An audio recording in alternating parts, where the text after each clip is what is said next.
د سیرت الصحابه د اول سبق خلاصه بس تاسو مخې ته بیان کوم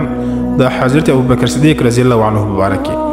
د حضرت ابوبکر صدیق رضی الله عنه اصل نوم عبد الله او کنیت صدیق او ابوبکر دای کنیتو لقب عتیق د پلار نوم عثمان او عثمان هغه په ابو قحافه باندې مشهور او ابو قحافه په قریش کې د مشرانو څخه یو کسو دغه شمار د قریش په مشرانو کې کېدی او د مور نوم سلمى ام الخير دا د حضرت ابوبکر صدیق مور و. دغه مور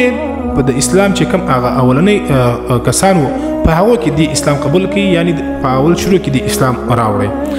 او حضرت ابوبکر صدیق رضی الله عنه د اسلام څخه مخکې د اسلام راوړل څخه مخکې د ژوند چولو د خپل ژوند کې شراب نه څښلي، زنا نه د کړي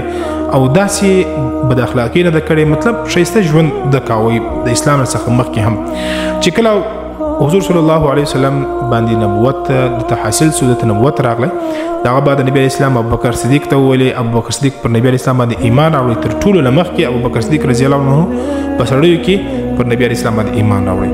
دغه بعد ابوبکر صدیق چې کله ایمان راوړی دستې بس د خپل یاران دوستان ته د اسلام دعوت ولر ورکړي. د ابوبکر صدیق رضی الله عنه پر لاس باندې حضرت عثمان بن عفان، حضرت زبیر بن العوام،